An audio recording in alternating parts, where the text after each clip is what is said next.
Et salut les traders, j'espère que tout le monde va bien, moi ça va super, on se retrouve comme tous les dimanches pour une nouvelle vidéo d'analyse. La semaine a été plutôt correcte en termes de forecast, ça s'est plutôt bien passé dans l'ensemble. Pour rappel, dans ces vidéos, je vous donne ma vision, mes prédictions pour la semaine qui va suivre sur les marchés. En aucun cas, ne voyez ces vidéos comme un conseil d'investissement, mais voilà, simplement mon avis et ça vous permet aussi d'en apprendre un petit peu plus sur ma méthode d'analyse.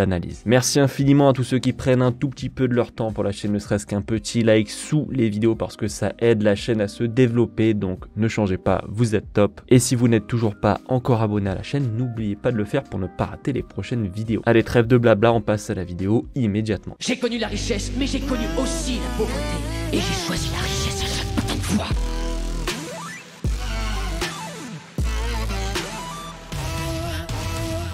On commence avec Odd CAD. La semaine dernière, je vous avais dit que j'attendais la cassure du plus haut, à la seule condition qu'il ne vienne pas casser ce plus bas. Résultat, il est venu casser le plus bas, aucun buy setup, donc voilà, j'ai annulé cet achat. Maintenant, enfin cet achat jusqu'à ce plus haut, je veux dire, est-ce que justement l'achat tout court est inenvisageable? Non, on va probablement se diriger vers un running flat et non un regular flat comme prévu à la base. C'est-à-dire qu'on va aller chercher un achat, alors là il lui reste on va dire peut-être un tiers de son mouvement encore à faire, mais qui n'ira pas jusqu'à ce plus haut avant une continuation baissière, ok?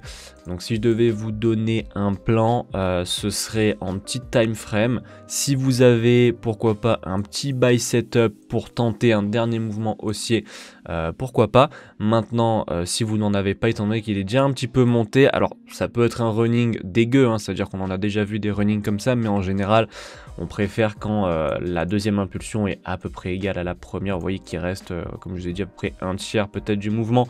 Donc si vous avez une petite opportunité en petit time frame d'achat, ça peut être bien. Maintenant, pour les plus, les plus précautionneux, on va attendre la vente en 4 heures pour aller chercher justement ce dernier plus bas. On passe à Euro-USD. Celui-ci, je vous avais dit que si on avait des corrections, ce serait bien de vendre. On en a eu une juste ici, que j'ai moi-même pris, je crois, jusque là, je crois, quelque chose comme ça, en petit time frame, en mini scalp.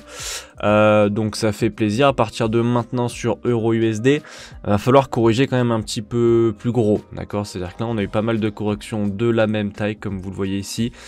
Personnellement, bon, si vous êtes ancien, vous le savez, mais moi, j'aime bien quand même, à partir d'un certain moment, le mouvement entier vient être corrigé. C'est-à-dire que là, si vous voulez, comme c'est des petites corrections, ça ne corrige que l'impulsion précédente, d'accord, en grande partie. C'est-à-dire que cette impulsion est corrigée par cette structure-là. Ensuite, cette correction corrige cette impulsion-là. Et ensuite, il nous faudrait corriger tout ce mouvement-là. Donc, il nous faut une correction plus grande. C'est pour ça que j'aurais tendance à vous dire sur Euro-USD maintenant de patienter un petit peu. Peut-être que la semaine prochaine, on aura eu le développement d'une correction un petit peu plus grande. Il nous faudrait quelque chose, voilà, quelque chose comme ça, une correction, ouais, 2 heures, 4 heures. Comme ici cette expanding là, ce serait bien pour continuer de vendre, ok? Sans ça, en fait, on va prendre que des petites corrections jusqu'au jour où on va prendre celle-là, on va rentrer par exemple ici, il va à peine casser son plus bas que ensuite il va corriger. Et ça, c'est un peu con. Donc, voilà, moi je vais préférer attendre une correction un petit peu plus grosse. Et si elle s'est développée, que j'ai un setup, pourquoi pas? Maintenant, voilà, comme là on est sur du 2 heures, 4 heures, je pense que j'aurai le temps de refaire une vidéo. GBP Odd, lui, je vous avais dit que s'il continuait de corriger, c'était une très bonne structure à vendre. Bah, il a continué de corriger, donc ça renforce d'autant plus la vente. Je vais vous mettre les niveaux. Donc tant qu'il ne casse pas ce plus haut, je vais aller chercher ce plus bas. C'est-à-dire que tous les sell setup que je vais avoir en 1 heure 30 minutes, je vais les tenter. Alors juste, faites attention à une dernière cassure du plus haut potentiel, parce qu'ici, on a quand même un expanding plutôt propre. Donc en fait, on pourrait avoir une correction dans la correction, c'est-à-dire ce A, B, C, expanding, dans un A, le B étant l'expanding, et là, on irait chercher le C de la grosse correction, ok, avant la vente. Donc, vous pouvez tenter selon moi les setups de vente, quoique là, il est un petit peu bas quand même, donc ce serait même bien qu'il remonte casser ce plus haut, et ensuite ici, en petit time frame, pourquoi pas. Ça, c'est le plan vraiment idéal dans le cas où il respecte la structure et ma méthode à 100%. Maintenant on sait que ça se passe pas toujours comme on veut, donc ça c'est le plan idéal, mais si vous le voyez là clairement corrigé par exemple en 4 heures, bon, peut-être que le plus haut ne sera pas atteint et qu'on partira direct sur la vente. Vous le savez, cette structure, on va dire que c'est 80% de vente. D'accord ? La seule condition où on va aller chercher de l'achat, les 20% restants, ça va être par rapport à ce plus haut. Mais pareil, si on a un setup, mais gardez en tête que c'est quand même 80% de la vente. Donc ne passez pas à côté d'un beau sell setup parce que je vous ai dit, on peut quand même avoir un achat à 20%. Vous voyez ce que je veux dire ? Moi, je vais tenter les ventes si j'ai deux très beaux setups par exemple en 30 minutes, parce que je sais que c'est quand même pas mal de ventes sur cette structure. En 4 heures, c'est une très belle correction. Maintenant, voilà, il y a toujours ce petit achat qu'on va essayer d'aller prendre si on a un setup et si la structure veut bien se valider à 100%. GBP-USD, lui, je vous avais dit d'attendre une correction, et ben c'est exactement ce qu'il est potentiellement en train de faire, c'est-à-dire qu'on peut avoir le développement d'un running juste ici. Donc pour les jours à venir, alors je vais faire attention à une continuation haussière, une légère continuation haussière avant le retournement pour les mêmes raisons que HotCat, c'est-à-dire que là le C est un petit peu plus petit que le A, donc voilà, peut-être un dernier mouvement haussier avant le retournement. Donc en gros, je vous montre les deux plans, il peut nous faire un running ou un expanding, c'est-à-dire que si ici il monte un petit peu, il reste sous ce sous ce plus haut, vous avez un sell setup, c'est bon. Maintenant attention, s'il monte casser ce plus haut, il pourra toujours se retourner, mais quand, je ne sais pas. C'est-à-dire qu'en gros, s'il doit valider un running, pour le moment, il se retournera dans cette zone-là. D'accord. Le running est plus probable que l'expanding. L'expanding, c'est celui-là. D'accord. C'est s'il vient casser ce plus haut. Donc pour l'instant, je peux vous dire qu'il peut se retourner dans cette zone s'il valide une structure dans l'ordre, on va dire, d'apparition des corrections. Mais il peut très bien venir casser plus haut. Et s'il vient casser ce plus haut, là par contre, je ne pourrais pas vous dire exactement quand il se retournera. En gros, ce sera entre ce plus haut et celui-ci. Donc vous voyez qu'il y a quand même pas mal de pips d'amplitude. Donc voilà, pour l'instant, je vais vous dire de vous concentrer sur le running, surveillez juste ce plus haut.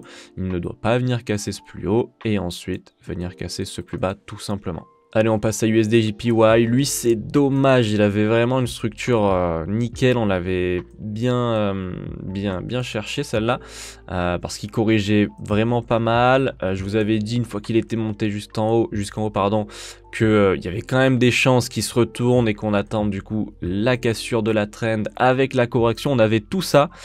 Et la semaine dernière, je vous ai dit du coup d'attendre le trigger, hein, le setup, hein, le signal.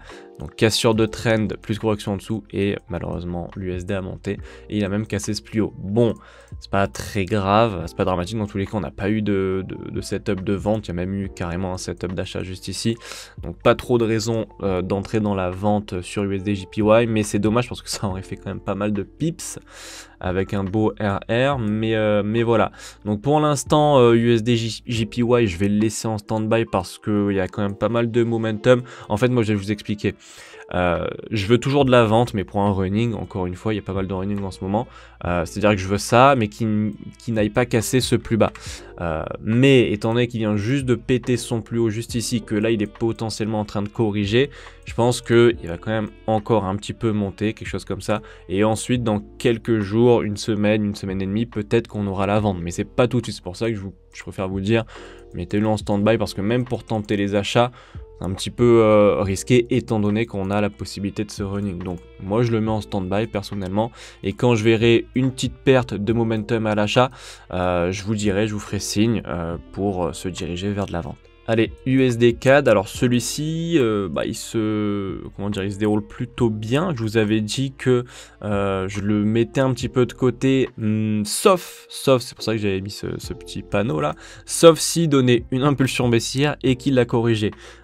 C'est exactement ce qu'il est en train de nous donner. Alors c'est pas non plus la correction du siècle, hein, mais il y a une idée, il y a un début de structure. Pour moi j'ai une impulsion et là j'ai le départ de sa correction. Donc si on continue de corriger, si j'ai un sell setup, je vais le tenter au moins jusqu'à ce plus bas, et sinon jusqu'au plus bas, voilà, 4 heures juste ici, je vous le remets, qui est l'objectif depuis pas mal de temps, qui était l'objectif ici, puis il a remonté, on anticipait la vente, c'était toujours l'objectif ici, il a remonté. Peut-être qu'il va redescendre et se stopper encore une fois dans cette zone, je ne sais pas. Mais moi, USD CAD, je vais toujours essayer de le vendre. Si je peux, évidemment, je ne vais pas rentrer comme comme un fou dans le trade pour rien. Maintenant, voilà, surveillez juste ce plus haut, comme d'habitude, faire attention à des runnings. Si jamais il vient, tac, tac, tac, et il pète le plus haut, oubliez cet objectif du plus bas, on verra autre chose. Je vous le mets en rouge pour voilà, vous dire que, garder l'idée qu'il va falloir faire attention à ce plus haut. USD CHF, lui, je vous avais dit que j'attendais la cassure du plus bas, on l'a pas eu, il monte, mais il rame, donc en fait, il corrige un petit peu. C'est pour ça que la cassure du plus bas est largement encore envisageable. Ok, on n'est pas sur une impulsion de dingue. Là, il corrige plutôt bien. On a une trendline juste ici. Donc, le plan idéal, je pense que vous le connaissez, c'est la cassure de la trend. Je vais remettre ça juste comme ça. La cassure de la trend avec une correction si possible, ce serait parfait pour aller chercher, et j'ai pas du tout tracé droit, pour aller chercher ce plus bas. Voilà, ça c'est le plan idéal. En gros, comme il y a pas mal de paires, c'est pour vous expliquer quelque chose, il vaut mieux prendre 2 trades par semaine si vraiment vous avez votre setup parfait qui se déclenche, plutôt que vouloir tout trader. Ça veut dire que USDCHF, il fait pas ça, je le trade pas. Il fait ça, je sais qu'il est dans mon plan, et moi je fais quoi? Je trade mon plan, d'accord? Donc c'est pas grave d'avoir des critères et d'être sélectif, parce que je pense que c'est quelque chose que vous connaissez, hein, mais la qualité vaut beaucoup mieux que la quantité. Donc des fois, voilà, on a des plans assez précis. Exemple, je sais plus sur quelle paire, ça doit être GBP Odd, voilà, je vous ai dit, on peut avoir la cassure du plus haut, 20% de chance, et ensuite le retournement. C'est un plan très précis, il y a plein de paires, il y a des crypto-monnaies, il y a des matières premières, il y a des indices, il y a plein de trucs à trader. Si j'ai pas mon plan qui se déclenche sur un actif, je le trade pas. S'il se déclenche, tant mieux, je le trade. Et ça va être le cas pour USDCHF, GBP Odd, OddCAD, etc. Donc là, USDCHF, mon plan idéal, cassure de trend, correction. Si j'ai pas ça, je le traite pas et je passe à autre chose. On passe à Euro GBP, celui-ci, je voulais justement cassure du plus haut puis retournement. Il corrige en fait, il corrige à fond. Maintenant, j'espère que ce plus bas ne va pas être cassé, hein, il ne faut pas qu'il le casse. Donc en gros, tant que ce plus bas n'est pas cassé, on va toujours aller chercher le plus haut juste ici. Et attention, vous pouvez peut-être vous dire que bon, là on y est presque, on va certainement le casser. Attention, sur la chaîne, pas mal de fois, et je crois que peut-être juste ici, on a eu ce même cas où il était quasiment à la cassure du plus bas, et boum, il allait chercher le plus haut. Donc ne vous fiez pas aux apparences. Oui, certes, là on est à quelques pips, bon quoique on est en 2 heures quand même, on a quelques pips et sur le GBP du plus bas, mais pas mal de fois Euro GBP et aller jusqu'à la limite, puis au final à valider la structure. Donc attention, ne vous laissez pas biaiser, le plan est toujours d'actualité, je vais attendre un buy setup. Encore une fois, le top, c'est cassure de trend, correction, petite time frame, voilà, pour avoir un bon RR. Je vais chercher le plus haut et ensuite, je vais chercher le plus bas. Moi, je ne change pas de plan tant que la structure ne s'est pas invalidée. Et elle s'invalidera à la cassure de ce plus bas. Ok, je vous mets pareil, petite flèche, attention. Ici, on ne doit pas casser ce plus bas avant la cassure de ce plus haut. Passons au gold, celui-ci, je vous avais dit qu'il y a des chances qu'on vienne casser le plus bas et qu'on rampe un peu avant un retournement haussier. On a cassé le plus bas, on rampe un peu. Je pense qu'il y a des chances qu'on vienne encore casser le plus bas, peut-être pour une petite correction, quelque chose comme ça, mais je pense qu'on va encore venir casser le plus bas une ou plusieurs fois. Donc en gros, c'est pour vous dire que le retournement haussier, selon moi, ce n'est que mon avis, c'est pas pour tout de suite. Ok, on est dans une trendline baissière, dans une tendance baissière, pardon, toujours du momentum à la vente, donc on fait attention, on n'essaye pas de trader le contresens de la tendance et du momentum.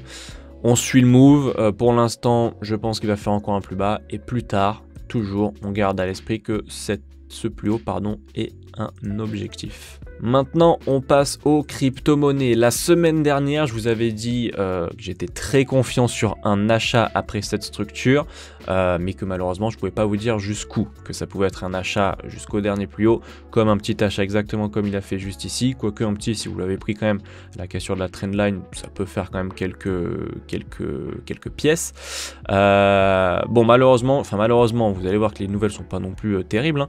On a eu un achat comme prévu entre guillemets, mais c'était pas l'achat du siècle. Mais c'était à tenter. Je vous avais dit que comme il y avait quand même 80, je crois que je vous avais dit 9 chances sur 10 qu'on ait un achat, comme ça pouvait être soit un achat comme ça, soit un achat comme ça, fallait le tenter, parce que c'était l'un ou l'autre. Malheureusement, bon bah c'était le plus petit, c'est pas grave, il y a des fois où ce sera le plus gros, et là on sera très content d'avoir pris l'habitude de tenter les bons setups, donc aucun regret, surtout que vous êtes, si certains ont pris l'achat et sont encore dedans, vous êtes probablement toujours pas en perte, donc c'est quand même pas trop mal. Mais là où je voulais en venir, c'est que là il corrige en 4 heures en fait, il nous fait exactement la même chose mais sur une time frame plus grosse, et qui dit time frame plus grosse, j'ai un peu du mal, veut dire plus d'importance, d'accord. Si vous regardez juste un petit peu les structures d'à côté, ici on a une correction après une impulsion, ici on a une phase de correction après une impulsion, phase de correction après impulsion, à chaque fois on a quoi? Up, up, up. C'est pour ça que je vous dis qu'il faut tenter. Je vous dis pas que ça marche à tous les coups, sinon ce serait bien trop beau, mais il faut prendre l'habitude de tenter, j'ai vraiment du mal, ce genre de setup, pour lorsqu'on prend les bons, on soit très content. Donc là en 4 heures, ça reste quand même un setup pas trop mal. Donc en 4 heures, si on continue de corriger et si on a une opportunité en plus petite time frame ou quoi, pourquoi pas chercher de l'achat. Maintenant, je vais pas être aussi aussi certain que la semaine dernière parce que le setup est un peu moins joli. Pourquoi? Parce qu'en fait, on a cette structure là, impulsion, petite correction, impulsion, grosse correction. Et elle est moins propre quand même qu'une structure avec une seule impulsion et la correction au-dessus d'une cassure de trendline. Ça c'est vraiment le top. Donc voilà, je vais pas vous dire que c'est du sûr à 100% du tout, mais ça reste quand même un très bon buy setup. Si vous achetez des crypto-monnaies en 4 heures daily, sans trop vous prendre la tête en analyse technique, s'il y a bien des setups à tenter quand même selon moi, c'est cela. Pourquoi? Parce qu'on est potentiellement dans une fin de correction juste ici. Voilà, on va faire une fin de régular et on a une impulsion et une correction pour un up. Donc s'il y a bien cet up à tenter, si on veut pas se prendre la tête en analyse technique mais quand même avoir un point d'entrée assez bon, c'est ce genre de setup. Maintenant si vous êtes un day trader ou quoi, évidemment que la correction 4 heures c'est pas votre truc, ok. Là je m'adresse plutôt aux investisseurs, à ceux qui font du moyen long terme, ok. Ça c'est plutôt un bon point d'entrée, du moins à tenter. Je vous dis pas qu'il sera forcément gagnant, mais c'est un bon point d'entrée à tenter. Donc du coup pour ma part, pour les jours à venir et même les semaines à venir, ça va être, alors peut-être ici la cassure du plus bas en petite time frame, mais ça va être quand même un achat sur Ethereum, que ce soit encore une fois comme la semaine dernière, soit un achat, il vient casser le plus haut et il corrige en 8 heures ou daily, soit carrément le bon achat qui passe même au-dessus de la barre des 2150. D'accord, ça c'est possible aussi.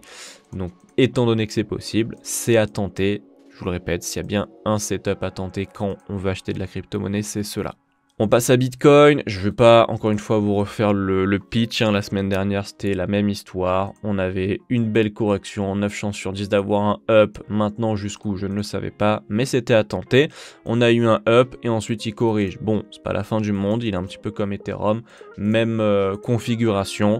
Ici en 4 heures, c'est pas trop mal pour un achat, donc attention à un futur up. On passe au Solana, même raison, correction, achat, malheureusement il casse le plus haut et il se met à corriger. Lui la correction est quand même un peu moins propre, elle a quand même pas mal retracé son impulsion. Et là il commence à corriger en petit time frame, je sais pas si on va le voir en 1 heure, on va le voir. Donc là il commence à corriger, c'est pas top. Donc faites attention au petit time frame quand même à de la vente, un petit peu comme sur Ethereum, comme je vous ai dit juste avant, il y a moyen qu'on vienne péter un dernier plus bas avant le up si on l'a. Là c'est clairement envisageable parce qu'on a un petit flag, en fait un sell setup, donc faites attention à une vente, faudra pas qu'il vienne casser ce plus bas si ensuite on veut aller chercher ce plus haut. Ok, passons au DOT, lui aussi qui était très sympathique pour un achat, il est quand même au-dessus du niveau de la semaine dernière, donc pareil, si vous l'avez pris à l'arrache, que vous êtes encore dedans, vous êtes normalement en profit, donc tout va bien. Cassure de trend, perte de momentum, petit flag, ça se tentait, aucun regret pour ceux qui l'ont tenté. Maintenant en 4 heures, encore une fois, ça corrige. Donc pas d'inquiétude pour le moment, pas de gros voyants, attention, on va avoir une grosse vente. Faudrait juste pas qu'ils se mettent à corriger vraiment de manière très grosse, parce que dans ce cas-là, ça pourrait plutôt être juste une correction comme ça avant un down. Ok, là oui. Si ça reste de l'ordre du flag, de la correction pas très grosse et pas très ample, ça peut se tenter pour un gros achat. Maintenant, s'il commence à corriger pendant très longtemps et de manière très ample, voilà, ça va être un petit peu plus compliqué pour aller chercher un achat jusque là-haut, par exemple. Okay, donc pour l'instant, ça reste de l'achat, ça corrige, donc je vais chercher ça sur le DOT. Et on termine avec BNB. Lui, je vous avais dit que j'attendais une impulsion suite sa correction. Écoutez, pour l'instant, ça se déroule plutôt bien. Donc on va suivre le plan. On a l'impulsion et la correction. conditions, donc je vais faire attention comme pour les autres à un achat tout simplement. Et voilà, c'est la fin de cette vidéo, j'espère vraiment qu'elle vous aura plu. Si c'est le cas, n'oubliez pas de la liker et de vous abonner pour ne pas rater les prochaines. C'est tout pour moi, comme d'habitude, on se dit à la semaine prochaine pour une nouvelle vidéo courte vie mais légendaire. Ciao.